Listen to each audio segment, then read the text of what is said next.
హోటల్‌కి పేరు లేదు గానీ, టేస్ట్ మాత్రం అద్దిరిపోయిందనుకోండి. హాయ్ అండి. వెల్కమ్ టు మా ఊరి చిత్రాల ఛానల్. నేను మీ జైని. రీసెంట్‌గా మదనంబేడికి ఒక పని మీద వెళ్ళామండి. ఇంక మా పని చూసుకొని తిరిగొచ్చే లోపలే అర్ధరాత్రి అయింది. సర్లే ఇంక ఈ టైంలో ఇంటికెళ్ళి ఏం తింటామనేసి సచివేడులో ఒక హోటల్ దగ్గరైతే ఆపామండి.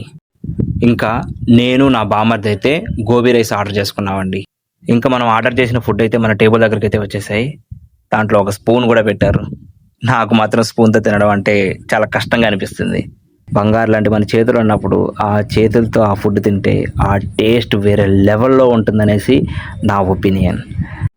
ఇంకా ఫుడ్ విషయానికొస్తే మాత్రం చాలా బాగుందండి. నాకైతే చాలా బాగా నచ్చింది. అండ్ వీళ్ళైతే 2 సెపరేట్ కళాయిలైతే వాడుతున్నారు. ఒకటి వెజిటేరియన్‌కి అండ్ ఇంకొకటి నాన్ వెజిటేరియన్‌కి. వెజిటేరియన్ వాళ్ళైతే మాత్రం చాలా ఫ్రీగా తినొచ్చు. ఫ్రీ అంటే డబ్బులు లేకుండా కాదు. చాలా కంఫర్టబుల్‌గా తినొచ్చనేసి అర్థం. ఇంకా నేను, నా బామర్దిగాడైతే ప్లేట్‌లో మెతుకు లేకుండా కుమ్మేసాం. వీళ్ళు ఈ హోటల్ పెట్టి 1 మంత్ అవుతుందంటండి. దేవుడి దయ వల్ల ఈ హోటల్ బాగా జరగాలని మనస్ఫూర్తిగా కోరుకుంటున్నాను. ఈ షాప్ ఎక్కడో లేదు, మన సత్యవేడులోని రిలయన్స్ మార్ట్‌కి పక్కన అండ్ జ్యూస్ షాప్‌కి అపోజిట్‌లో పక్కన చాలా మెకానిక్ షాపులైతే ఉన్నాయి. ప్రస్తుతానికి ఈ హోటల్‌కి ఎటువంటి పేరు లేదండి. సో, మీరు గాన ఈ హోటల్‌లో తిననుంటే మీ టేస్ట్‌ని కామెంట్‌లో చెప్పండి. తెలుసుకోవాలనుంది.